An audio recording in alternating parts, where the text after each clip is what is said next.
Hace 100.000 años habían al menos 6 especies diferentes de seres humanos habitando la Tierra, pero de repente ahora solamente queda una, el Homo sapiens. Este libro nos explica cómo hemos evolucionado para evadir las leyes de la selección natural y todo el concepto de lo que significa ser un ser humano. El libro Sapiens, de animales a dioses, de Yuval Noah Harari. Arrancamos con este episodio de Bibliotequeando, el podcast que resume libros. Les habla su anfitrión, Ricardo Lugo, como siempre en las redes @bibliotequeando, donde se pueden comunicar conmigo y hablar, sugerir y conversar sobre todo tipo de libros. Este libro fue publicado en el 2016 y pienso que puso de moda esos libros cerebros dentro del mundo de la no ficción, como que bastante académicos, científicos, pero explicados de una manera muy sencilla. El amanecer de todo, que fue el resumen 39 en el podcast, breves respuestas a las grandes preguntas, el 28. Todos estos libros hablan de temas bastante complejos, muy complicados, explicados de una manera bastante sencilla. Y entonces creo que el autor Yuval Noah Harari fue uno de los primeros en como que darnos cuenta que esto puede ser masivo. Tú puedes explicarle a las masas conceptos muy complicados, como lo es la historia humana y el futuro de la misma. El autor, para dar contexto, es un historiador y profesor israelita. En parte creo que por eso que le explica las cosas muy bien. Autor de este libro, Sapiens, por supuesto, de Homo Deus, que es la siguiente parte de este libro, y 21 lecciones para el siglo XXI. Todo hace una especie de trilogía sobre la humanidad. Se ha convertido en una figura famosa y demasiado respetada dentro del mundo científico y social, al punto que jefes de Estado consultan con él. El expresidente argentino Mauricio Macri, la ex canciller alemana Angela Merkel, el presidente actual de Francia Emmanuel Macron, todos discuten con él para saber qué piensa él sobre el futuro de la humanidad, decisiones macroeconómicas, macropolíticas, y eso es parte de las críticas que el autor tiene hoy en día, de que se ha convertido en más político que pensador, quizás ha expandido su área de lo que él es experto, de que se está opinando de cosas de las cuales él no en verdad ha estudiado tanto, y por lo tanto tiene sus ciertos enemigos dentro del mundo científico. Pero en verdad, rara vez tienes éxito sin enemigos. Yo pienso que él ha tenido muy buena... el libro, por lo menos, Sapiens, tiene un muy buen análisis de lo que es la historia de la raza humana. Hay sus cosas que se pueden debatir y lo vamos a hacer a través del libro. No vamos a poder dar cuenta cuáles son sus opiniones y cuáles son ciencias. Pero es una persona bastante respetada dentro de este ámbito y creo que este libro nos ayuda a investigar el pasado, observar el presente y poder hasta cierto punto predecir cuál va a ser el futuro. Así que empecemos con este resumen de Sapiens, de animales a dioses, que arranca con el contexto de lo que significa definir primero qué es un ser humano. Porque la gente siempre menciona, por ejemplo, no hay razas, todos somos humanos. Esa frase no es exactamente correcta. La frase correcta sería, no hay razas, todos somos Homo sapiens. Porque en verdad sí hay razas de seres humanos. Y han habido distintas a través de la historia. El Australopithecus afarensis, primera y última vez que pronuncio esa palabra, fue el primer simio del cual descendimos todos nosotros, muy famosamente descubierto en Etiopía en 1974. Con esta evidencia y otras es que sabemos que nuestros ancestros vienen de África hace 4 millones de años. Después hubo otras versiones de seres humanos, el Homo erectus, muy famosamente, que vivió hasta tiempos recientes, 70.000 años, que fue el primero en emigrar fuera de África. Antes de él vino el Homo habilis, que fue uno de los primeros humanos en utilizar herramientas de piedra, hace 2 millones y medio de años. Los neandertales, por supuesto, quizás el más conocido hasta hoy en día, y después les explicamos por qué, pero parte de tu ADN probablemente tiene porcentaje de neandertal, y compartieron el planeta con nosotros, con los seres humanos, igual que el Homo erectus, hasta hace unos 40.000 años. Mucho más adaptados al frío, con un cuerpo mucho más robusto, vivieron mucho tiempo en Europa y en partes de Asia donde el clima les obligaba a tener esa resistencia. Y después nosotros, el Homo sapiens, me salté, o hay otros grupos, los Homo denisova, los Homo soloensis, Indonesia, Siberia, pero el punto aquí, lo importante que nos explica el autor es que hay distintos grupos de seres humanos distribuidos a través del planeta. Y es raro pensarlo, pero vivieron juntos, convivieron juntos. No todos los grupos, pero varios se intercalaron en el tiempo. Entonces, para resumir esta parte del libro, alrededor de hace unos 5 o 6 millones de años, una hembra simia tuvo 2 hijas. Una de esas hijas se convierte en el primer antepasado de todos los chimpancés. La otra hija es nuestra primera abuela. Y con esto en cuenta, el libro se hace una pregunta muy interesante, que es por qué es que nosotros dominamos el mundo. Si hubo todos estos tipos de seres humanos que en verdad todos estos grupos son insignificantes a través de la historia. Nunca tuvieron un impacto fuera de lo normal en su entorno. Éramos igual que un gorila, que una luciérnaga, que una medusa. ¿Qué fue lo que sucedió? ¿Por qué dominamos ahora el planeta Tierra? La primera respuesta, la primera razón es el cerebro. Porque en verdad, quizás tú no piensas que tu cerebro es extremadamente grande, pero lo es si lo comparas con el reino animal, porque evolutivamente es extraño tener un cerebro muy grande. Uno pensaría que el cerebro, mi alma, no, si quieres sobrevivir, claro, la evolución debería estar diciendo que todo el mundo tuviera un cerebro avanzado, pero eso no es así. Primero, si quieres, lo que más tiene chance de sobrevivir no es un ser humano, son bacterias, son organismos extremadamente pequeños. Esos son los que en verdad tienen mayor cantidad de presencia en la Tierra y los que, si son considerados técnicamente vida, y son los que más sobreviven en una catástrofe. Animales más pequeños quizás son menos inteligentes que nosotros, pero pueden sobrevivir otras cosas que tú y yo no podemos. El hecho es que un cerebro gigante en verdad es un drenaje enorme para el cuerpo. No es fácil de transportar, especialmente cuando lo tienes encerrado dentro de un cráneo enorme porque hay que protegerlo. Y es aún más difícil de alimentar. El cerebro representa 2-3% del cuerpo, pero consume 25% de la energía. En comparación, un simio requiere solamente el 8%. O mejor dicho, se le entrega 8% de la energía al cerebro, no el 25%. Y esto trajo problemas para el ser humano, para los primeros seres humanos, porque tuvimos que pagar el precio físicamente. Ahora que nuestros nutrientes, nuestra energía no está siendo dirigida al resto del cuerpo, sino al cerebro principalmente, entonces ahora nos da hambre más frecuente. El ser humano tiene que empezar a cazar, a recolectar más que lo hacía antes, porque necesitan alimentarse, necesitan más calorías que lo que necesitaban antes, y los músculos se empiezan a atrofiar, empiezan a haber más lesiones, más problemas musculares, que se estima que antes eso no era así. Parecido, imagínense un gobierno que en vez de mandarle dinero a la defensa militar del país, se le empieza a mandar a la educación.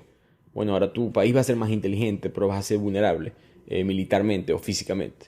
Los humanos hicieron lo mismo, desviamos la energía fuera de los bíceps y los tríceps y los abdominales a las neuronas del cerebro. Y hay otra consecuencia del crecimiento del cerebro, del crecimiento de nuestras cabezas en tamaño, que es el sufrimiento que las mujeres tuvieron que pasar ahora durante el parto. Al nosotros ser el mamífero, el único mamífero que camina en dos patas, eso requiere que nuestras caderas sean mucho más estrechas, lo que contrae el canal del parto. Entonces es más difícil dar la luz a un bebé porque este es el momento en que las cabezas de los bebés se están haciendo cada vez más grandes. Entonces imagínate el cuerpo humano evolucionando, haciendo más flexible, las caderas más estrechas, disculpen, pero la cabeza del bebé más grande. Aquí cuando la muerte de la mujer en el parto y la muerte del infante también en el parto se convierte en un peligro importante para la raza humana.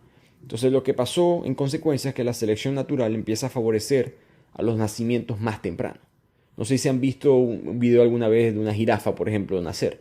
La jirafa nace, da como que 2-3 pasos y ya, es independiente, ya puede sobrevivir por sí solo. O videos de un gato, ya los gaticos nuevos se pueden alimentar apenas en una semana por sí mismos. Mientras que nosotros somos indefensos. Dependemos muchísimo en los primeros años de nuestros mayores por sustento, protección, pero eso es por diseño. La evolución dijo es mejor. Este es el punto, si queremos que la mujer sobreviva, este es el punto en que debe nacer el bebé aproximadamente 9 meses con el cuerpo evolucionado de esa manera dentro de la barriga. Eventualmente viene un segundo factor importante para la evolución del hombre que fue más externo, no fue interno, fue el fuego. El ser humano se dio cuenta aproximadamente hace unos 300.000 años de que el fuego no solamente le daba mucho mejor sabor a la comida, sino que aumentaba la cantidad de comida que podías comer. Ahora podías cocinar muchas cosas que tenían bacterias, que tenían infecciones, ahora todo era más saludable. De hecho, nuestro cerebro con esto aumenta más de tamaño. Entonces aquí hay como exponencialmente la inteligencia del ser humano se multiplica. Hoy en día, por ejemplo, nosotros masticamos comida al día, calculen, por media hora que estamos masticando comida, quizás una hora. Un chimpancé moderno pasa 5 horas masticando comida porque tiene que alimentarse con alimentos que son crudos. Entonces la combinación de estos dos factores, el invento de la manipulación del fuego combinado con el crecimiento de nuestro cerebro, crea un suceso que salta de repente al Homo sapiens, que como ya hemos dicho era irrelevante, a la cima de la cadena alimenticia.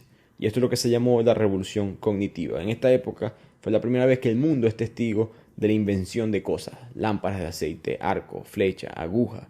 Las primeras cosas que tú pudieras llamar arte empiezan a existir. La primera evidencia de la religión, comercio, estratos sociales. Y con todo esto, el Homo sapiens salta a la cima de la cadena alimenticia con tanta rapidez que el ecosistema todavía no ha tenido tiempo de adaptarse. Pero esa no es la historia completa. Llegamos al tope de la cadena alimenticia, pero qué es lo que causa que se desaparezcan las otras razas de los seres humanos? Hay dos teorías. Una es la teoría del mestizaje, que es una historia romántica, la historia bonita, por decirlo así.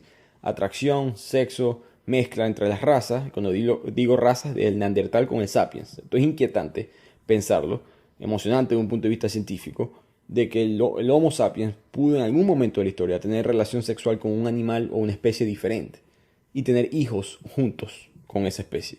Parecido a lo que hace un caballo con una burra que produce una mula. Se estima que eso es lo que sucedió con el Sapiens y el Neandertal, y poco a poco el Neandertal deja de existir porque el Sapiens está más avanzado. Hoy en día, como mencioné, entre el 1 y el 2% de tu ADN viene de los neandertales, a menos que seas africano, porque esta mezcla sucedió entre los Sapiens y los neandertales en Asia, Europa y en lo que es hoy en día el Medio Oriente. Casualmente yo hace poco me hice un examen genético por otras razones, pero el examen me decía porcentaje de neandertal 1.7%. Pero esa es la teoría bonita de que hicieron el amor, todo lo demás. Pero está la otra teoría, la fea, la que probablemente sucedió, que es la teoría del reemplazo.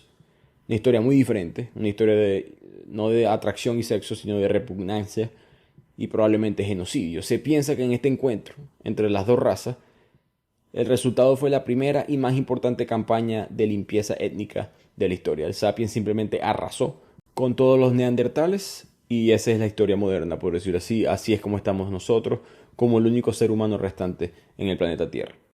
Entonces quedamos solo en el planeta Tierra con este avance cerebral en medio de la revolución cognitiva, pero el autor aclara algo, que él dice, recordemos por qué quedamos solos en el planeta Tierra, por qué superamos. No solamente porque teníamos más cerebro, o porque podíamos alimentarnos mejor, o porque ya pudimos eliminar a los neandertales. La razón es el lenguaje.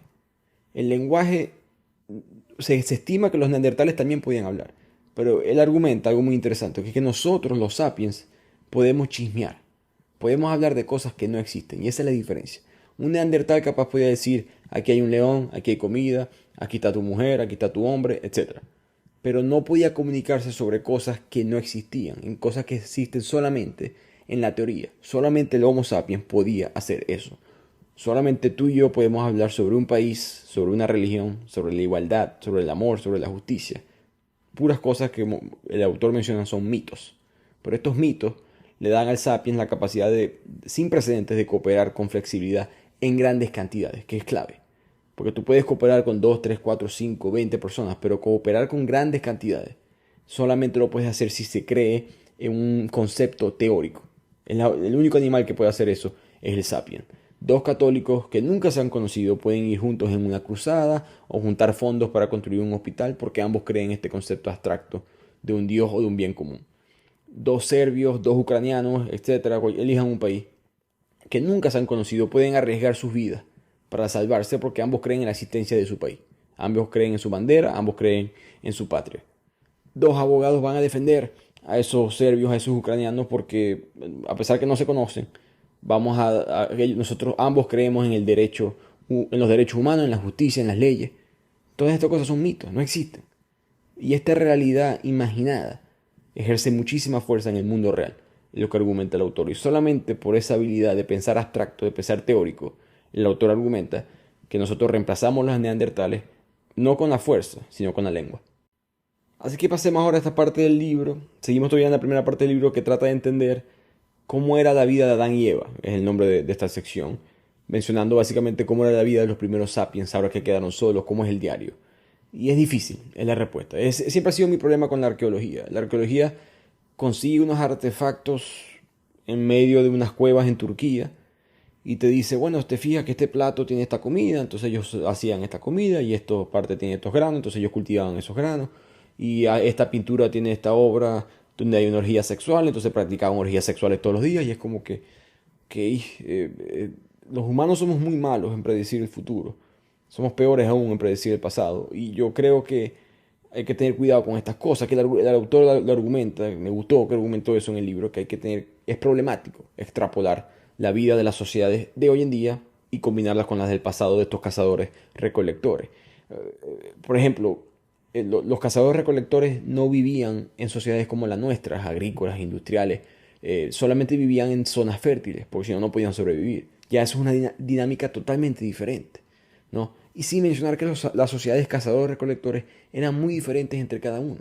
No había una unión humana. Los humanos estaban tan unidos como el perro de tu casa está unido el perro de 2 cuadras de tu casa. No están unidos, simplemente son la misma raza y ya. Hay una serie un ejemplo muy bueno que él menciona, es que por ejemplo hay una tribu en Barí, en los indios de Barí, que se practicaba la paternidad colectiva. En otras palabras, la mujer quedaba embarazada y ellos pensaban que no era solamente de un hombre, sino que era de la acumulación del esperma de distintos hombres en el útero de la mujer. Entonces, si la mujer quedaba embarazada, entonces la mujer ahora tenía que tener relaciones sexuales con distintos hombres. Entonces voy a agarrar el mejor esperma del más guerrero, el más fuerte, el mejor narrador, el más, no supongo, el mejor amante, el más bonito, etc. Entonces, eso solamente se ve en esa tribu, eso no se vio en otra. Y no hay ningún factor ambiental para explicar eso. Entonces muchos académicos dicen que no podemos asumir que solamente con ciertos artefactos, que porque sabemos cómo viven los indígenas Yanomami en Brasil o en Venezuela, vamos a saber cómo vivían los humanos hace 20.000, 30.000 años. Además, que en esta época, en verdad no hay mucha evidencia. La arqueología no ha podido conseguir muchas cosas y las pocas que consigue son en zonas muy limitadas. Y esto puede ser una respuesta no satisfactoria para muchas personas, pero este concepto para mí primitivo, hasta cierto punto religioso, de que hay un modo de vida natural, que el Homo sapiens tiene una manera natural de vivir y que lo perdimos y que tenemos que devolvernos en el pasado, eso siempre es peligroso, ¿no? Este concepto de que las cosas eran mejor antes y hay que volver para atrás, rara vez termina bien. Desde la revolución cognitiva no ha habido una sola forma de vida natural para los sapiens, solamente hay elecciones culturales. Cada cultura elige qué es lo correcto para ellos y punto. Como dice el autor, es una paleta de posibilidades. No hay una manera clara de cómo vivíamos. Cada quien vivía como quería. Lo que sí sabemos es que la esperanza de vida promedio era entre los 30 y 40 años, en gran parte por la incidencia de mortalidad infantil, como mencioné antes. Pero los niños que sí podían superar los primeros años de su vida, que eran muy peligrosos en esta época, infecciones, etc., podían llegar a los 60 años incluso, hasta los 80 años. Entonces, si superaban los primeros 2 o 3 años de tu vida, vivían igual o tanto como nosotros hoy en día. Ahora, más adelante en el libro sí va a haber evidencia de las cosas negativas que trajo la revolución agrícola, que viene mucho más adelante. Pero por ahora lo que dice el autor es que no pensemos que había una manera de vivir que si, no, las familias eran colectivas, eran comunidades. No, la familia era el núcleo familiar, como el de ahorita. Eso, cada cultura decidía cómo era, no había una manera estándar a través de todas las razas humanas. Aún así, el autor no puede evitar compararse. Trata de determinar una sección del libro que trata de determinar quién vivía mejor. ¿Los de antes, los antiguos o nosotros, los modernos? En el colectivo, el autor argumenta que nosotros vivimos mejor, pero a nivel individual ellos probablemente eran personas mucho más conocedoras del mundo que los rodeaba y mucho más hábiles. Tenían mucho más contacto con su comunidad, mucho más unidos, mucha mejor destreza física, condiciones físicas, trabajan menos horas a la semana. Se estima 35 máximo horas a la semana. Disfrutaban de experiencias mucho más diversas a lo largo de sus días, una dieta variada, nutritiva, etcétera, etcétera. Pocas enfermedades infecciosas, porque las enfermedades vienen es con las sociedades agrícolas que estamos viviendo nosotros en medio de los animales. Eso no era así anteriormente, por lo tanto, está esta idea de que vivían felices y en balance con la naturaleza.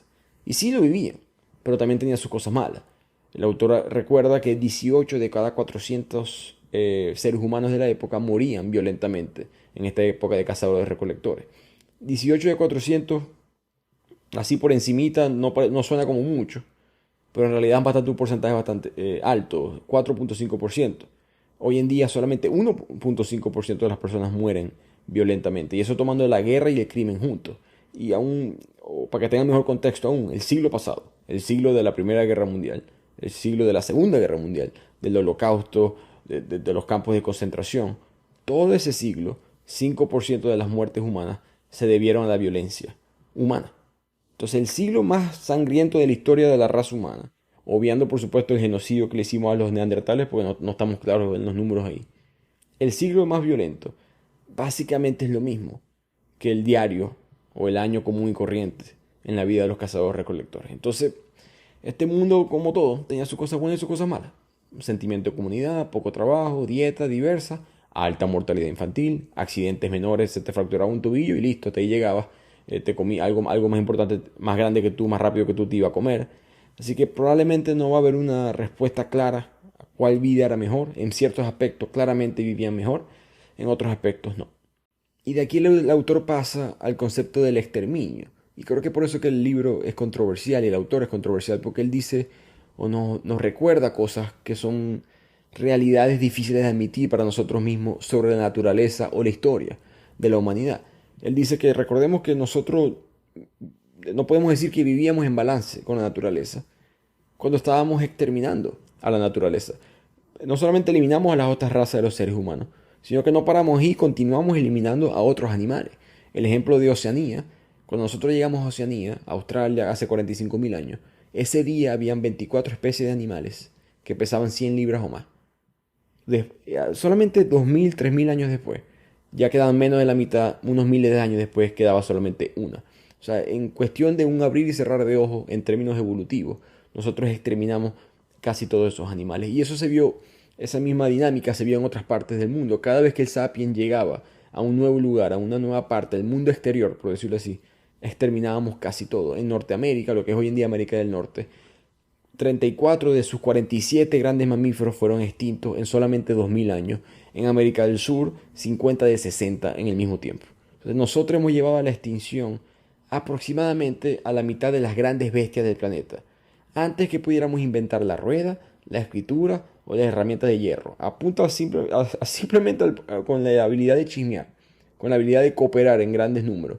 Nosotros exterminamos a la mitad de los animales grandes. Cabe destacar, eso es importante, los animales grandes. Si contamos todos los animales pequeños, etc., se estima que el 97-98% de todas las especies que han existido, punto, en la historia, ya están extintas. La mayoría de ellas independientemente del comportamiento humano. Pero aún así la naturaleza humana ha sido extinguir.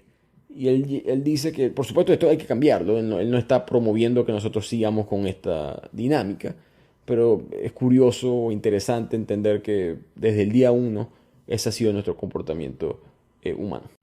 Y ahora pasamos a la segunda parte del libro, que es el fraude más grande de la historia, que es la transición de esta vida que tenemos en este punto, que es nómada, vivir en el bosque, en la pradera, a la vida de la agricultura. La revolución agrícola para el autor es el peor fraude, o el fraude más grande, mejor dicho, que ha existido en la historia. Recordemos que a través de todo este resumen, por ahora siempre hemos vivido como nómadas. Esto cambió alrededor del año 10.000 a.C. y empezamos a dejar de vivir cazando y recolectando a establecernos en una zona o región y cultivar. Principalmente por el trigo. Domesticamos el trigo, después domesticamos a las cabras, como unos 1000 años después. Guisantes, lentejas, olivos, caballos, eventualmente todos los animales que conocemos hoy en día. Y eso sonaba bueno en el momento. Ya no tengo que estar huyendo de lobos, leones, panteras. Puedo vivir como un granjero, básicamente. Hay comida para todo el mundo, más personas pueden comer. Por lo tanto, sonaba como algo positivo, pero el autor nos dice que no lo fue. A pesar de que sí aumentó la suma total de los alimentos, en verdad la dieta no fue mejor y nuestro tiempo libre se redujo. Nosotros, antes de vivir como agricultores, como granjeros, habíamos estado viviendo una vida bastante cómoda. Solamente cazábamos y recolectábamos. Y ahora había que dedicarle demasiado tiempo al trigo. Y el trigo no es fácil, el trigo es complicado, exige mucho. No le gusta compartir su espacio, aguas y nutrientes con otras plantas, entonces hay que estar siempre trabajando largas jornadas de trabajo, deshiervándolo bajo el sol. El trigo se enferma, hay que estar pendiente de los gusanos. El trigo lo atacan los conejos, hay que empezar a construir cercas alrededor del trigo, vigilar los campos. El trigo le da sed, hay que construir canales de riego. A lo que el trigo empieza a crecer, a veces o para que creciera, mejor dicho, a veces hay que echarle heces de animales, los humanos, que no teníamos herramientas para hacer esto. Empezamos a recoger heces con nuestras manos. Eso trajo muchas enfermedades. De hecho, 1 de cada 3 niños, un tercio de los niños morían antes de los 20 años en esta vida agrícola. Entonces, no solamente era un trabajo difícil, sino que nuestro cuerpo no estaba acostumbrado a esto. Nuestro cuerpo está adaptado para trepar árboles, correr detrás de animales, no para estar limpiando rocas o transportando cubos de agua desde el río para echárselo al trigo. Y nuestras columnas, rodillas, el cuello pagaron el precio. Estudios de los esqueletos antiguos indican que la transición de una vida nómada a la agricultura provocó bastantes hernias discales, artritis, etc. Sin mencionar mucha violencia. Había mucha violencia por pelear por las distintas tierras, por los recursos. Porque poco a poco con el tiempo se fueron acabando esta habilidad de ir a cazar animales, poco a poco el cambio hacia cultivo causó esto. Entonces el agricultor promedio empezó a trabajar más tiempo, más duro que el cazador o recolector promedio y a cambio tenía una dieta peor, menos diversa y menos segura que la de un cazador recolector. Así que la conclusión del autor es que nosotros no domesticamos a las plantas como el trigo, el arroz y la papa. Al revés, esas plantas nos domesticaron a nosotros. Porque si lo ves desde el punto de vista evolutivo, ¿cuáles son los criterios o cuáles son las metas? Supervivencia y reproducción. Y el trigo lo logró. El trigo nos vio a nosotros y dijo, yo voy a utilizarlos a ellos para sobrevivir y reproducirme yo exponencialmente. Y no solamente el trigo fue el que lo hizo, sino todos los demás animales y plantas de los cuales nosotros dependíamos. Hoy en día hay alrededor en el mundo 1.000 millones de ovejas, 1.000 millones de cerdos, 2.000 millones de vacas, 25.000 millones de pollos. Por cierto, hay 200 millones de perros, que es la población aproximada de Nigeria o Brasil, que me parece un número exagerado. No pensé que eran tantos, pero en parte por lo mismo, ¿no? Lo que nos gusta que domesticamos, obviamente nosotros no nos alimentamos con perros, cierto grupo sí, pero lo que sea que nosotros nos guste como seres humanos, controlamos el ecosistema y decimos quiero más de esto. Y eso es lo que hemos hecho desde hace unos 12.000 años aproximadamente. Además, esto se mantuvo, esta revolución, porque uno puede decir, ok, si ellos se dieron cuenta que estaban teniendo más problemas en la espalda, en el cuello, la comida no era tan buena, el trigo no tiene tantos nutrientes como la carne, los vegetales que se comían antes, la fruta. Bueno, el problema, dice el autor, es que hay una trampa de lujo en el código del ser humano. Una de las leyes de la historia humana, a través de todas las culturas, virtualmente voy a decir todas las culturas, es que los lujos tienden a convertirse en necesidades. Y eso genera nuevas obligaciones. Una vez que las personas se acostumbran a un cierto nivel, a un cierto lujo, ya eso se convierte en estándar. En parte por eso que nunca podemos ser totalmente felices. El email hoy en día es un gran ejemplo. Hay estudios que demuestran que pasamos más tiempo leyendo correos electrónicos que lo que pasábamos antes leyendo cartas, comunicándonos con personas. Y ya el valor entre tener información que me sirve y el tiempo que gasto por esa información se está cada vez más acercando. El carro también, el tiempo que pasamos ahora. Ah, no, que antes había que caminar media hora para poder ir a cazar o recolectar. Bueno, pero ahora tienes que estar en el tráfico, si vives en Bogotá, 2 horas solamente de ida para ir al trabajo. Entonces eso es lo que le pasó, eso es lo que nos pasó, dice el autor. Nos acostumbramos, fue un lujo, y después de que eso pasa, no hay vuelta atrás. Y de aquí el autor pasa a una sección que para mí es la más controversial del libro, y ya van a ver por qué. Ya él nos ha dicho que vivimos en mitos, ¿no? Que vivimos en el mundo de los chismes, de la ficción, de cosas que no existen. La igualdad, los países, etc. Pero que además nunca vamos a poder salir de ese mundo, por lo menos no el Sapiens, quizás otra forma de un ser humano, pero nosotros los Sapiens siempre hemos estado en ese mundo porque eso fue lo que nosotros creamos. El ejemplo que él da es el Código de Hammurabi. Para los que lo conocen, es básicamente la primera constitución legal de la historia, el primer manual de cooperación para cientos de miles de personas, por lo menos el que sabemos. Eso estaba en la civilización de Babilonia, en Irak. Recordemos que sí, empezamos a cultivar, pero faltaban años. Faltaron alrededor de 8.000 años para poder fundar la primera civilización, mucho más parecida a una ciudad de hoy en día. Y ese código, igual que la Declaración de la Independencia de Estados Unidos, o elijan su documento legal, establece ciertas reglas, clases sociales, géneros, etc. Pero ambos códigos están basados en una realidad imaginada. El único lugar donde existen los principios, por ejemplo, el Código de Hammurabi decía que habían 3 clases sociales, 2 géneros, acorde a tus distintos grupos, tú tenías un valor monetario. Si tú tú eras carpintero y construías una casa, y la casa se derrumba dentro de un año y mata al primogénito de la familia, a tu primogénito va a haber que matarlo para que tú pagues el riesgo de tu construcción. La Declaración de la Independencia decía que había igualdad. Ignoraron a los esclavos, por supuesto, pero decía que había igualdad, que todo el mundo fue creado igual, que todo el mundo merece la búsqueda de la felicidad. Todos estos principios son imaginados, solamente existen en la imaginación fértil del Sapiens, la frase que utiliza el autor. Son mitos, en otras palabras, y no hay manera de salirse de esos mitos porque no tienen validez objetiva. Y por si acaso el autor aquí no discrimina, él no está en contra ni a favor de ningún grupo o ideología política, simplemente está explicando de que ninguna de estas ideologías políticas existen. Todo es un invento que tenemos en la cabeza. Si eres de derecha, voy a utilizar estereotipos aquí porque no es la realidad de todo el mundo, pero si piensas que las personas fueron creadas, la ciencia te dice, no, las personas no fueron creadas, han evolucionado.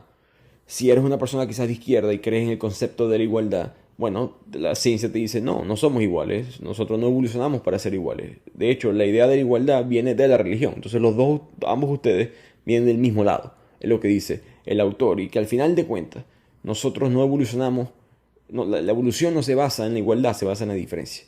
La frase muy famosa de la Declaración de la Independencia de Estados Unidos, que dice todos los hombres fueron creados iguales, debería de traducirse porque evolucionaron de manera diferente. Y para terminar esta sección, vuelvo y repito, el autor dice que esto es algo natural del humano, es algo que no podemos vivir de otra manera. El sapiens solamente por naturaleza, por código biológico, crea sus mitos y le asigna sus mitos a la vida real. Nosotros entendemos que existe una realidad objetiva, científica, comprobable, pero le asignamos siempre un mito, y esa dinámica es lo que nos hace nosotros sapiens. Así que siempre vamos a tener cada quien su propio concepto de lo que es la igualdad, de lo que es la virtud y la justicia, y cada quien va a vivir su vida acorde.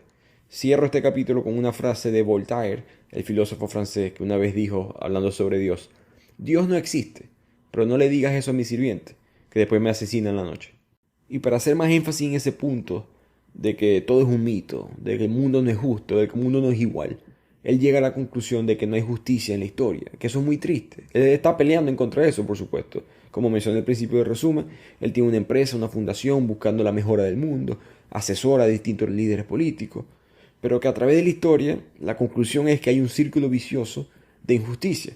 Tomemos el ejemplo de la esclavitud, específicamente la esclavitud de los negros en los últimos 400 años.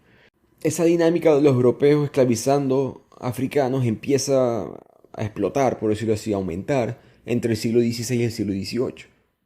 Pero entonces la pregunta es ¿por qué? ¿Por qué los conquistadores europeos esclavizan a tantos millones de africanos? Y si nos hacemos esa pregunta nos damos cuenta de lo injusto que es el mundo.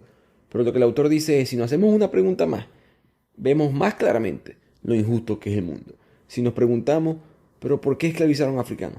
¿Por qué no esclavizaron asiáticos? ¿Por qué no esclavizaron europeos? Bueno, hay varias razones. Primero, están esclavizando a muchos negros, es porque están importándolos a América. Entre el siglo XVI y el siglo XVIII, Europa conquista por completo, desde el norte de Canadá hasta el sur de la Patagonia, y necesitan esclavos para esta nueva industria, que vamos a llamarlo así. África estaba más cerca. Era más barato importar un esclavo de Senegal que de Vietnam. Segundo, el comercio de esclavos ya existía en África, específicamente en el Medio Oriente, que había muchos centros de comercio de esclavos. Los que escucharon el resumen hace un par de episodios del asesinato del calígrafo de Bagdad, mostramos ese mercado de esclavos que había en la ciudad de Bagdad, en Irak.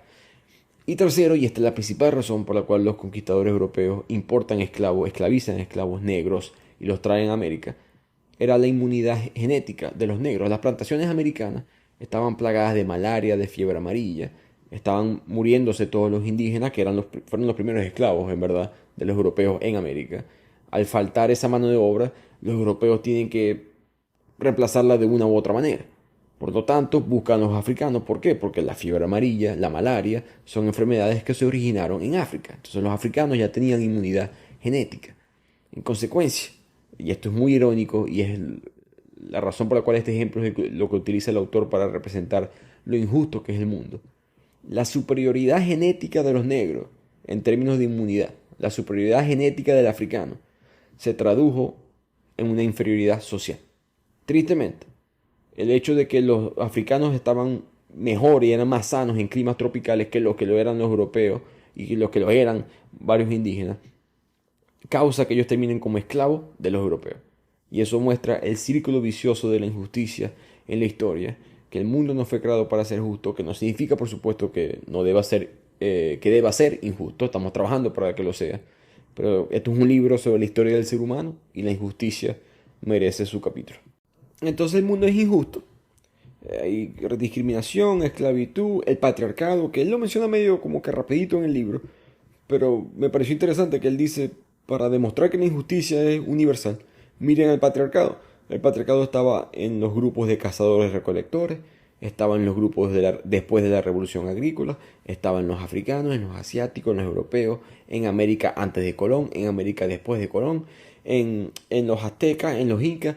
Todos estos grupos eran patriarcales y eso muestra cómo la injusticia, tristemente, es universal. Pero a través de toda esa injusticia, poco a poco, buscamos un proceso como que de igualdad a través de la unificación de la humanidad, que también trae injusticia, ya van a ver cómo. Pero básicamente pasa a esta tercera sección del libro, que explica que la historia está avanzando sin ningún tipo de obstáculo, implacablemente, hacia la unidad. Y este proceso de unificación lo que significa es que se borran las líneas entre la diferencia de grupo y grupo. Hoy en día, nos explica el autor, no existen culturas auténticas, porque si uno define auténtico, nos estamos refiriendo a algo que se desarrolló de forma independiente, con tradiciones locales libres de la influencia externa. Pero ya no quedan culturas auténticas en la Tierra.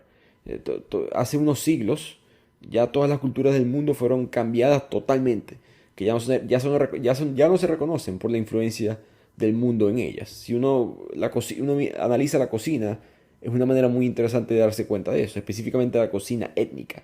Si uno va para un restaurante italiano, uno espera que los espaguetis tengan salsa de tomate. Si uno va para un restaurante irlandés, van a haber papas. Si uno va para un restaurante argentino, va a haber un bistec, una carne, una punta trasera. Si uno va para un restaurante hindú, los chiles, el picante, se incorpora prácticamente todos los platos. Si uno va para un café suizo, te traen un chocolate caliente. Pero ninguna de estas comidas que les acabo de decir son de estos lugares.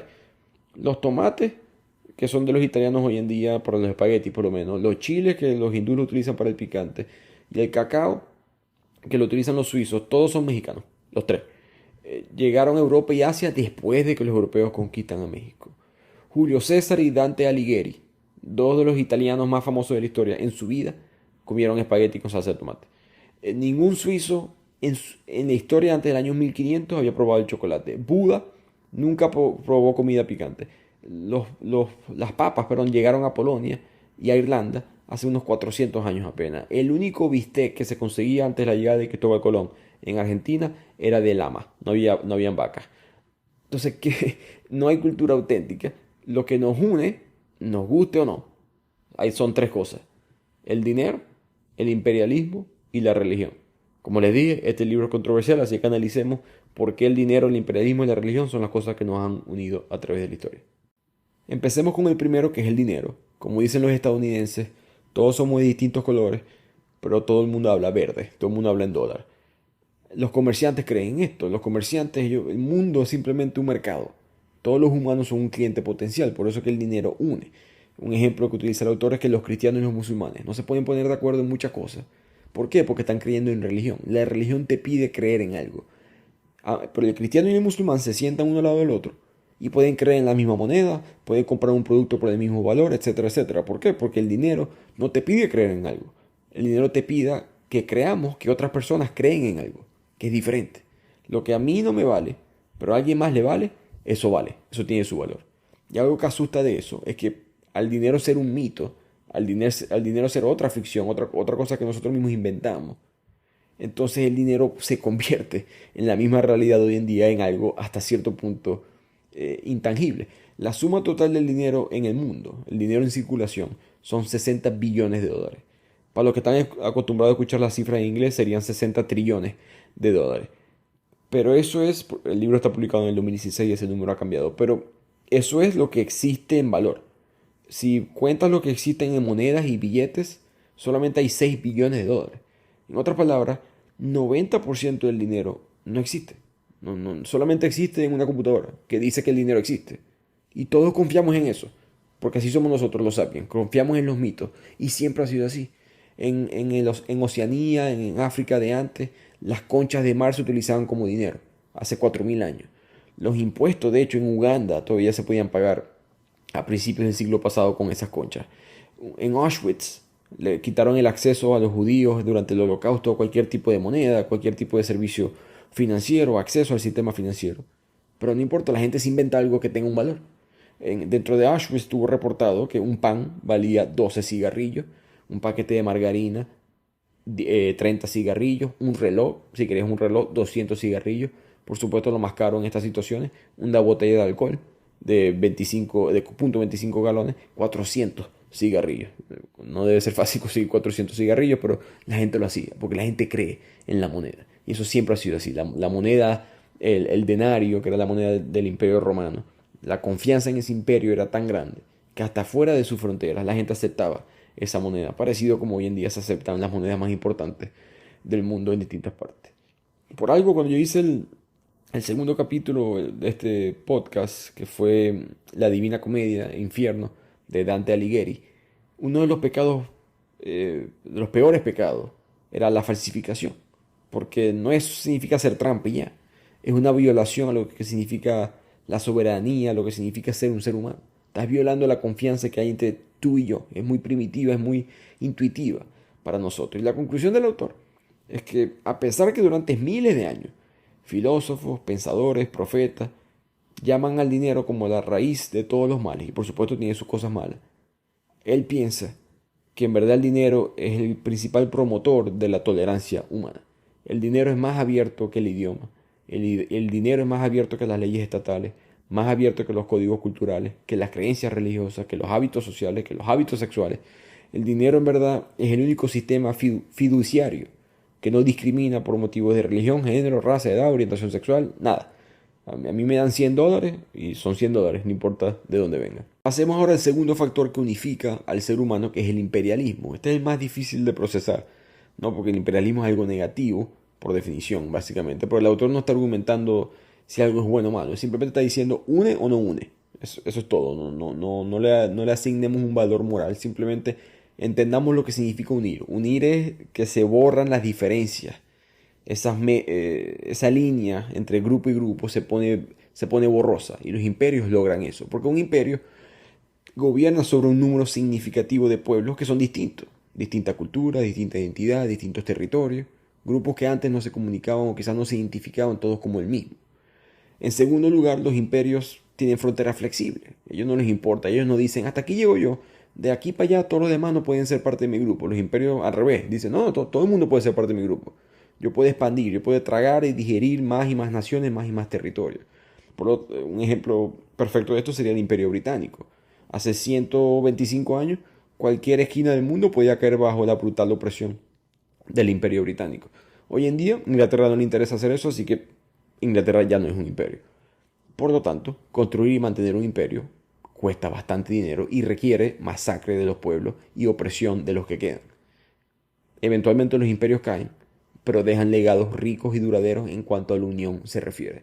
Todos nosotros hoy en día pensamos, soñamos, hablamos en lenguas imperiales. Es la triste realidad. Toda América habla 4 idiomas. América, un continente extremadamente inmenso, habla español, portugués, francés o inglés. Eso es todo. 4 idiomas.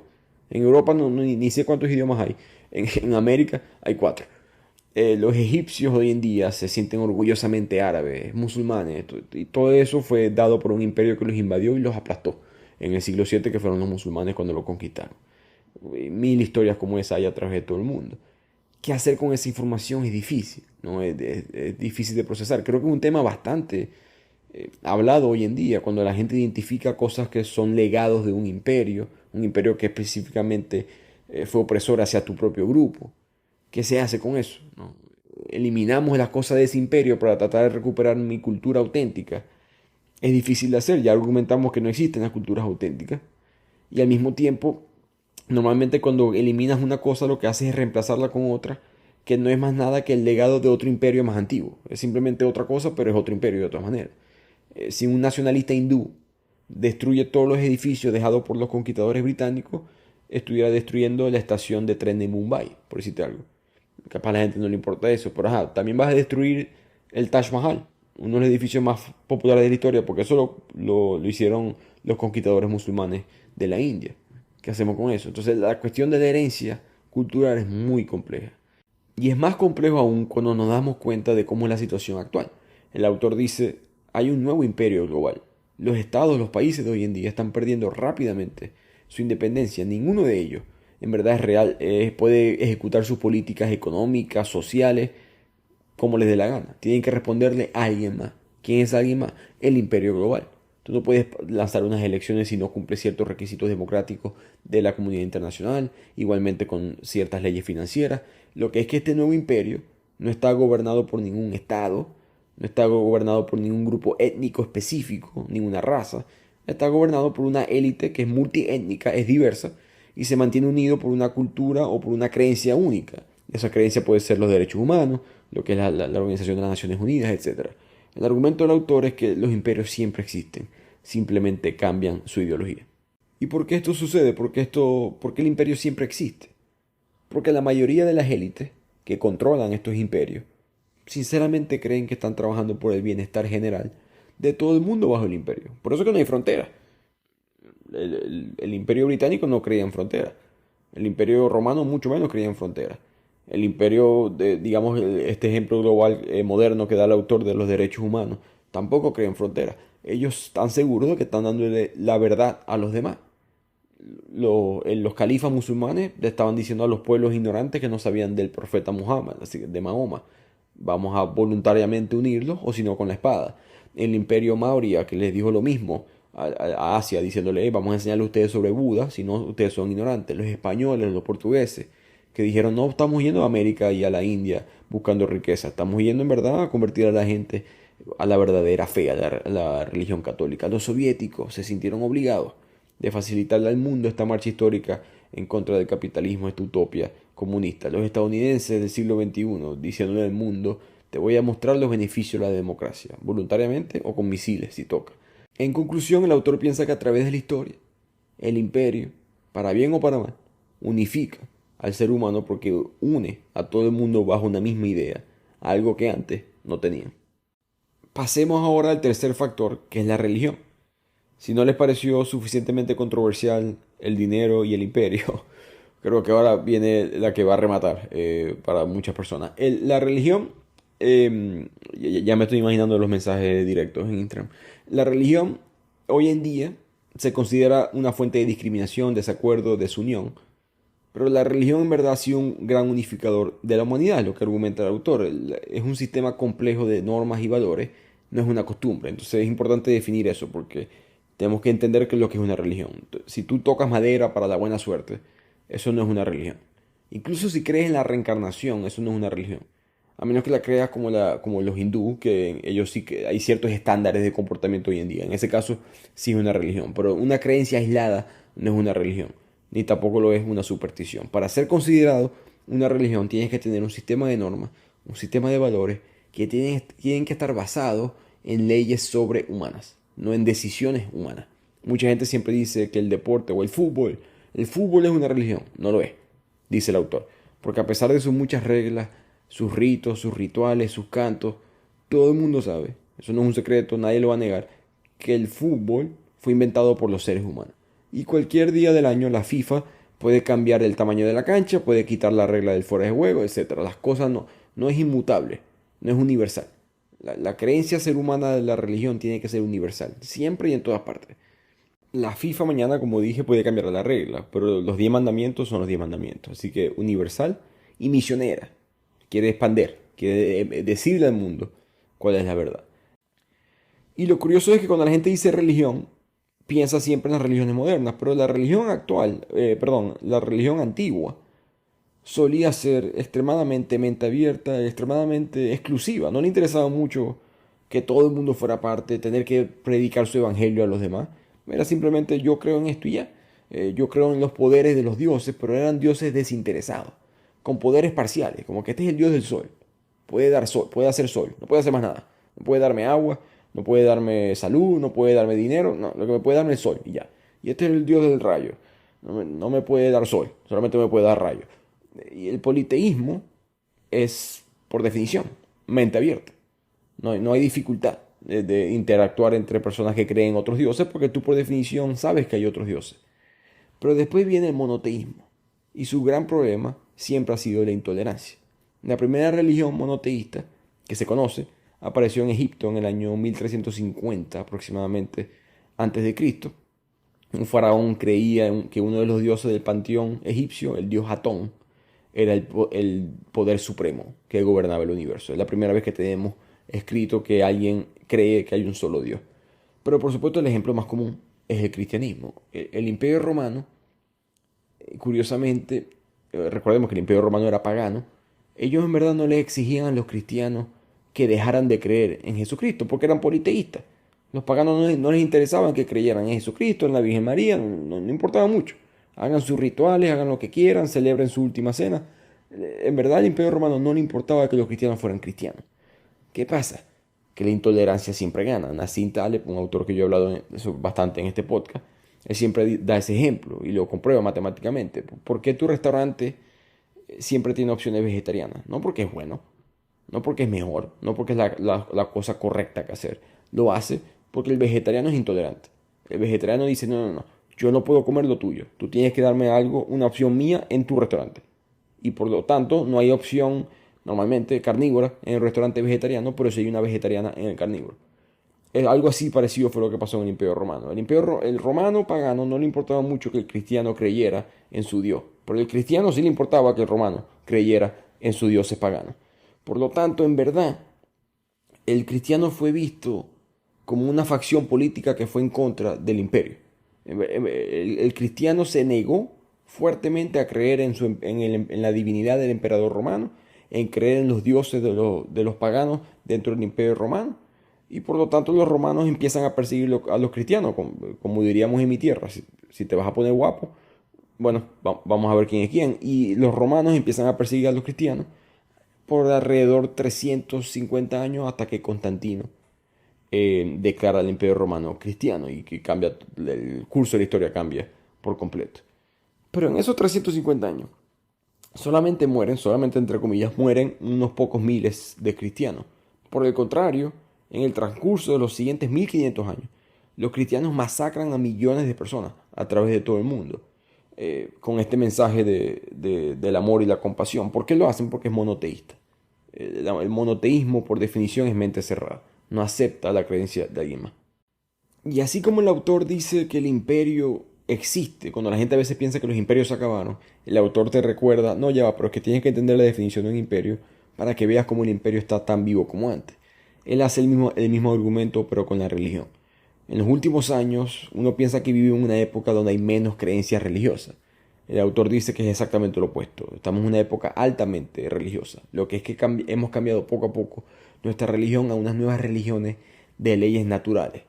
Una especie de humanismo.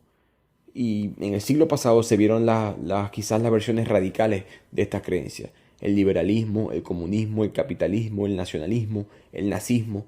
Estas religiones no les gusta que le digan religiones. Se dicen que ellas, de hecho, se aclaran y siempre dicen son ideologías. Pero él dice que eso es solamente semántica, que en verdad son religiones. Porque una religión, repetimos, es un sistema de normas y valores humanos que se basa en la creencia de un orden sobrehumano. Entonces el comunismo soviético, por ejemplo, es tan religión como el islam o el cristianismo. Al igual que los budistas, los comunistas creen en un orden sobrehumano, unas leyes naturales inmutables, no se pueden debatir, que guían las acciones humanas. Mientras que los budistas creen que las leyes de la naturaleza o estas leyes fueron descubiertas por Siddhartha Gautama, los comunistas creen que esas leyes fueron descubiertas por Karl Marx o Friedrich Engels. El comunismo tiene sus escrituras sagradas, sus libros proféticos, Das Kapital, el manifiesto comunista, que predice la historia, que terminará con la victoria inevitable de la clase baja, del proletariado. El comunismo tiene sus fiestas, sus festivales, sus himnos. El 1 de mayo, el aniversario de la Revolución de Octubre. Los teólogos tienen que ser adeptos a la dialéctica marxista, tienen una manera de hablar, una manera de vestir, una manera de comportarse. Tú tenías que ser científico marxista, tú tenías que ser profesor marxista. No había otra religión, no cabía, no podías ser cristiano y marxista, eso no existe. El comunismo tuvo mártires, tuvo guerras santas, tuvo herejes como Trotsky. El comunismo soviético fue una religión fanática y misionera, igual que los otros ejemplos que mencionamos antes. Tenías que difundir el evangelio de Marx, y si no lo hacías podías pagar con tu vida. Hoy en día, digamos que esto fue un ejemplo histórico, pero hoy en día la secta humanista más importante es el humanismo liberal, que cree que la humanidad es una cualidad de los seres humanos, que por lo tanto la libertad de los individuos es sacrosanta. Y el autor argumenta que eso se muestra mucho en las leyes de hoy en día, que en verdad no hay una separación como tal de la iglesia y del Estado, porque ¿cuántos países hoy en día no están en contra de la tortura, de la pena de muerte? ¿Y por qué eso es así? Porque estás violando la naturaleza sagrada del ser humano. Estás violando este concepto de la humanidad, que es algo inventado. Algo que no significa que ir en contra es bueno, por si acaso. El ejemplo perfecto de un grupo que estuvo totalmente en contra del concepto de la humanidad serían los nazis. Los nazis fueron el extremo, influenciados por la teoría de la evolución, diciendo que, bueno, nosotros no somos, el ser humano es una especie mutable que puede mejorar o empeorar. Así que podemos ser un superhombre o un subhumano, algo menos que un humano. Y por cierto, estos grupos aquí que no nos gustan, vamos a categorizarlos como los subhumanos. Pero el mensaje del autor, por supuesto, no es que un lado es bueno o malo, simplemente está diciendo que todos son religión. El nazista, el comunista, el humanista, el capitalista, todos son religiones, como lo quieras ver. Irónicamente, la creencia humanista viene principalmente del cristianismo. Argumentar a favor de la igualdad de los seres humanos, del concepto de la humanidad, sin hablar de un Dios creador, es extremadamente difícil.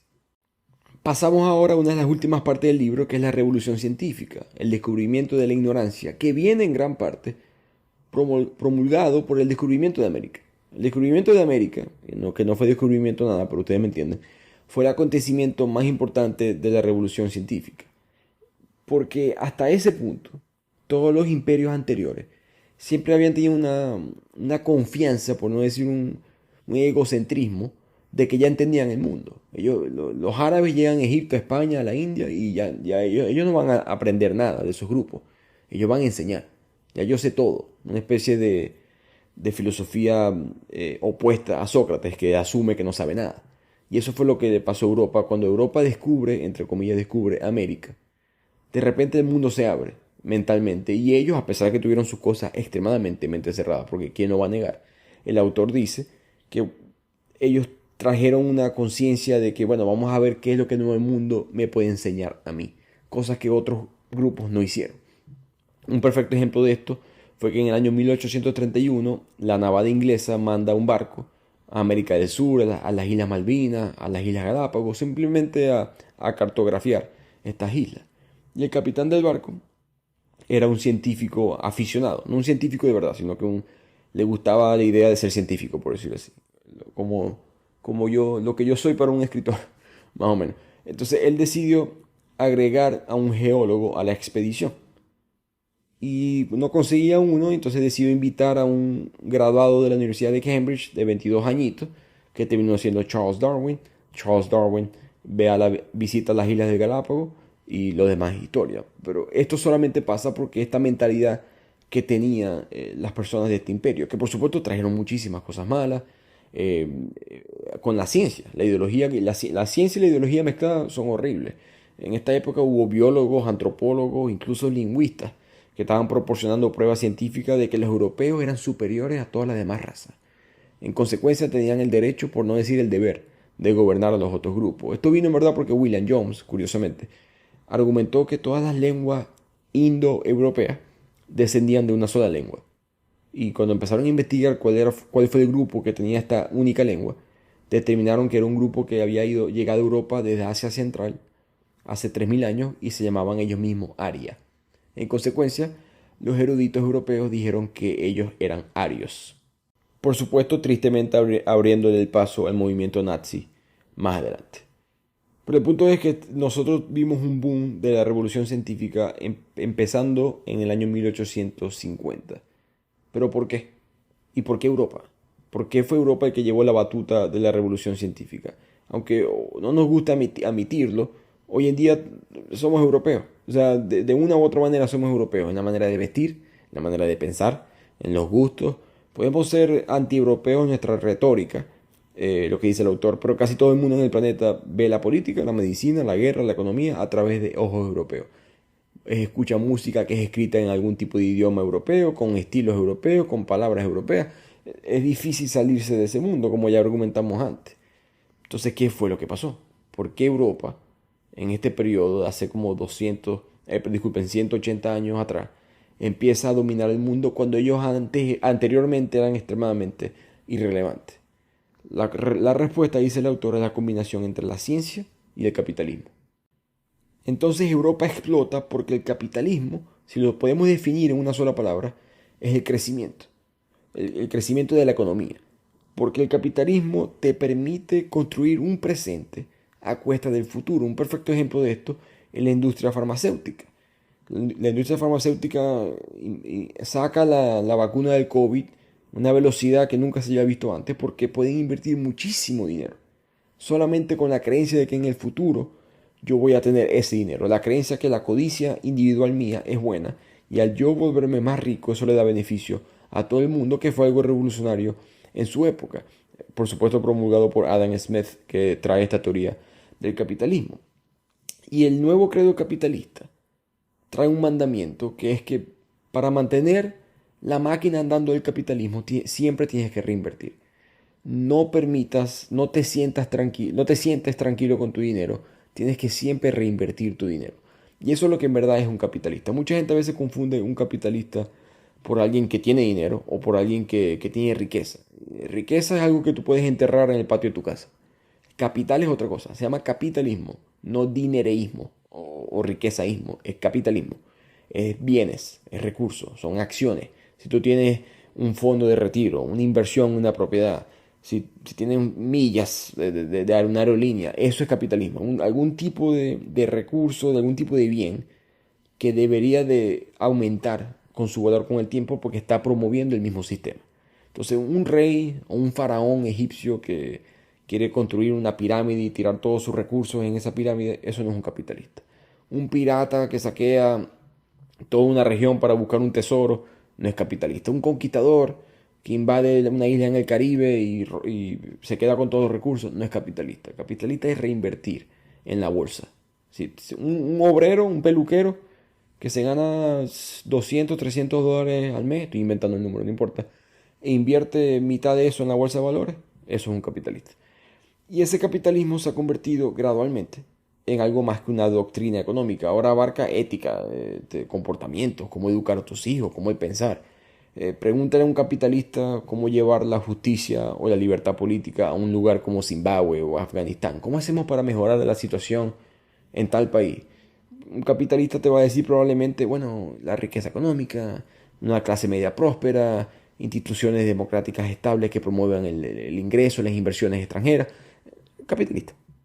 Una religión más, igual que todas las demás. El problema, como todas las religiones, hay distintos problemas. El problema del capitalismo es que no hay una manera de garantizar que las ganancias sean, uno, justas y dos, que se distribuyan de una manera justa. No igual, que eso es diferente, sino de una manera justa. Un buen ejemplo de esto es que hace 2 siglos el gobierno chino prohibió el tráfico de droga.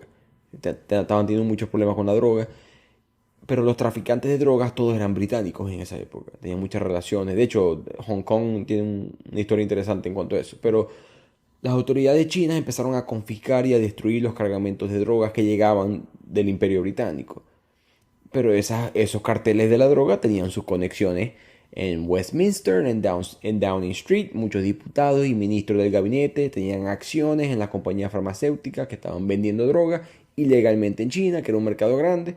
Por lo tanto, metieron presión al gobierno. Hey, ¿qué pasa aquí? Deja que nuestros barcos tengan, en nombre del libre comercio, puedan hacer negocios en China. 10 años después, Gran Bretaña declaró básicamente la guerra a la China en nombre del libre comercio. China negoció, no podían ganar. Entonces restringieron las actividades de tráfico, permitieron básicamente el tráfico de drogas desde los británicos. De hecho, pagaron hasta compensación por los daños que hizo la policía china. Consecuencia, unos 100 años después, 40 millones de chinos, una décima parte de la población, 10% de la población, eran adictos al opio. Y esa es la mancha histórica, digamos, digamos yo, del capitalismo, que al aumentar que las ganancias y la producción es el bien común, te ciega, como pasa con todas las demás religiones. Entonces, si no hay restricciones, no hay consideraciones éticas, puede conducir fácilmente a una catástrofe. Ahora, del mismo modo, el autor dice que puede que no nos guste el capitalismo, pero no podemos vivir sin él. No hay solución, o sea, si no te gusta el capitalismo y quieres eliminar el capitalismo, no hay manera de crear algo que esté fuera del capitalismo. ¿Por qué? Porque esta religión es tan fuerte, porque penetra algo muy intuitivo, algo muy interno del ser humano, que es que penetra tus acciones, no tus pensamientos. Es la primera religión de la historia que no te exige decir o creer en algo, simplemente te exige actuar y la gente de verdad actúa. ¿Qué quiere decir él con esto? Que la mayoría de los cristianos no imitan a Cristo, la mayoría de los budistas no siguen a Buda. Una persona que es católica, entre comillas, pero su vida la actúa de manera diferente a las enseñanzas católicas. pero si está bautizada, comulgada, confirmada, se casó por la iglesia, en alguna hoja Excel de alguna base de datos del Vaticano, esa persona sale como categorizada como católica. El capitalismo no es así. El capitalismo hubiese dicho, no, tú no eres católico. El capitalismo te hubiese dicho, tú no eres capitalista. El capitalismo no le importa lo que tú digas, te importa lo que tú hagas. Y ya. Por eso es muy difícil, porque ha penetrado las acciones del ser humano. El capitalismo, o mejor dicho, vamos a dar el ejemplo de un anticapitalista. Alguien en Instagram con una foto de perfil del Che Guevara, una cita de Karl Marx en la biografía, un hashtag anticapitalismo, hashtag lo que sea. Si esa persona tiene un solo centavo invertido en algo, esa persona es capitalista. No hay de otra manera. No importa lo que diga, el capitalismo no te va a discriminar de esa manera. Te dice, "Dale, pues tú eres parte de los míos. Puedes decir que eres parte de los otros, pero eres parte de los míos".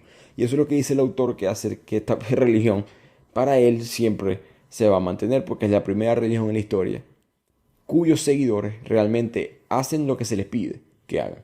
Además, dice el autor que el capitalismo ha creado un mundo donde nadie más que un capitalista lo puede manejar. Solamente un capitalista puede dirigir el mundo actual. El único intento serio de manejar el mundo de una manera diferente fue el comunismo, y fue mucho peor en casi todas las formas imaginables, de tal manera que nadie tiene el estómago de volver a intentarlo nuevamente. Parecido a lo que pasó con la revolución agrícola, que ya era demasiado tarde para abandonar la agricultura y no pudimos volver. Él dice que estamos en lo mismo, que ya es muy tarde para volver a otro sistema, el capitalismo está aquí para quedarse. Por si acaso, por supuesto, él no está promoviendo que no haya restricciones, que no haya... O sea, hay maneras de mejorar las cosas. Él no está en contra de mejorar las cosas. Simplemente está en contra de que si te vas al principio básico de lo que significa ser un capitalista, no hay manera de salirse del mismo. Como pueden ver, esta parte del libro es mucho menos... O sea, hay análisis histórico con evidencia, pero es mucho más su perspectiva sobre lo que es el mundo. Y de aquí pasamos a la última parte del libro, que trae un concepto muy interesante, que es el concepto de la paz. El autor argumenta que estamos en un mundo mucho más pacífico que antes, pero que la paz en verdad se da, o la tenemos, mejor dicho, hoy en día, no porque somos mejores seres humanos, sino porque tenemos una bomba nuclear y porque tenemos un sistema económico muy diferente. La teoría de él es que la paz no es la ausencia de la guerra, es la inverosimilitud de la guerra. Lo que él dice es que cuando Robert Oppenheimer inventa la bomba atómica, a él le debieron ese día de haber otorgado todos los premios de la paz de todos los años. Yo creo que hay varios comentarios como que controversiales en el libro, y este es uno, definitivamente. Pero el argumento es válido. Él dice que desde que se inventó la bomba nuclear hay un peligro de este suicidio colectivo de las superpotencias. Entonces evitamos la guerra. Ya nadie quiere dominar a otra región del mundo, porque todo el mundo sabe que hay pila. Ve que todos aquí creemos en la religión de la humanidad, todos aquí creemos en estos valores, derechos humanos. Si te equivocas, te lanzamos la bomba. Entonces, ese miedo evita que las guerras existan. Por supuesto, las guerras existen. Rusia con Ucrania, famosamente, cosas que están pasando en Yemen, otras partes del mundo que la gente ignora. El Congo básicamente ha estado en guerra todo este tiempo, la capital de violación del mundo. Hay conflictos en Europa del Este, Bosnia. Las guerras existen, no han parado, pero están mucho mejor que antes. El porcentaje de violencia, de muertes por violencia, ha drásticamente bajado. Pero él piensa que esto pasa, uno, la bomba nuclear, y dos, por la economía, porque hoy en día los activos, en parte por el comercio y el capitalismo y todo esto, no existen. Silicon Valley, toda su riqueza reside en las mentes. No, el 11 de septiembre está un buen ejemplo también. Tumbaron las Torres Gemelas. Okay. El sistema financiero continúa andando, para por un día y ya, y después sigue andando. Pero no pasa lo que pasaba antes, que la invasión iraquí, la invasión o de Kuwait, por ejemplo, todos esos jeques de Kuwait que pudieron huir al extranjero, pero los campos petroleros se quedaron y fueron ocupados, ¿no? La riqueza antes era material y esa riqueza ya pasó de moda, ahora está otro tipo de riqueza. De hecho, no recuerdo si es un giga de data, pero básicamente un giga de data hoy en día vale más que un barril de petróleo. Ahora eso no nos hace más felices. El destino del ser humano es simplemente siempre estar molesto porque no estamos satisfechos. La felicidad, la fórmula que dice el autor es que la felicidad es igual a las expectativas menos la realidad. Y las expectativas van acorde a tu ambiente. Entonces el progreso en verdad no nos hace más feliz.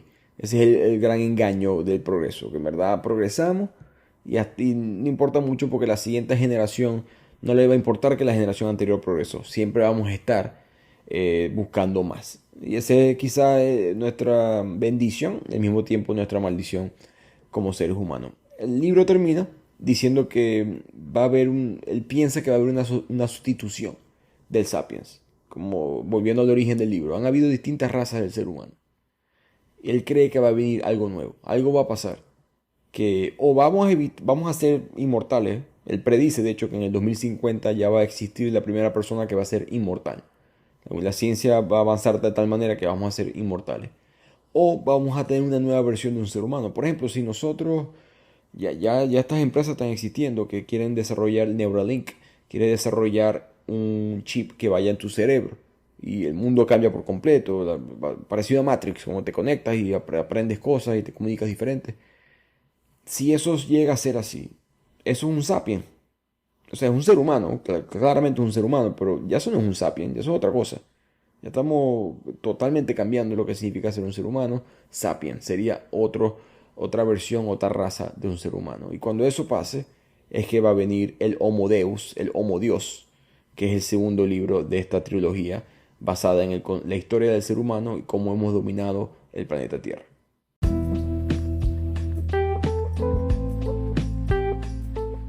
Y con eso llegamos al final de este libro. Voy a analizar muchísimo la data de este episodio. Yo cuando veo los reportes de la gente que escucha mis episodios, me sale en qué punto del episodio en promedio la gente me dejó de escuchar, ¿no? Porque nadie va a escuchar el episodio completo. O bueno, no todo, mucha gente sí, mucha gente no. Pero normalmente la gente para a la media hora, 45 minutos, una hora, depende del episodio. Estoy muy interesado en saber cuál va a ser el promedio para este episodio, porque creo que dependiendo de tu ángulo político, va a haber un punto que el autor dice algo que, ajá, sí, así es, me gustó. Y de repente dice algo que, ay, no me gustó, que, uy, no. El autor su ángulo es tan diferente, y eso es bueno, que dice cosas que va en contra de un lado y después a favor de ese lado y después en contra del mismo y en contra del otro. Siempre va, no sé, centrista, supongo, es la palabra. No moderado, sino centrista. Está muy claro en lo que él cree, pero de vez en cuando dice cosas de un ángulo totalmente diferente que ataca a cada grupo. Pero para mí, para terminar este resumen, hay 4 enseñanzas principales. La narración de las historias, las creencias de estos mitos hace posible la cooperación a gran escala, por eso fue que eliminamos a los otros seres humanos. Segunda enseñanza, la revolución agrícola fue una trampa. Tercero, el dinero, el imperialismo, la religión son fuerzas que unificaron, no dividieron a la sociedad global. Y cuarto, la revolución científica se basó en la disposición del hombre a admitir su propia ignorancia. Espero nuevamente que les haya gustado este resumen. Como siempre, @bibliotequiano en las redes. Pueden mandarme mensajes, sugerir el siguiente libro. Nos vemos la siguiente semana en otro resumen de Bibliotequiano.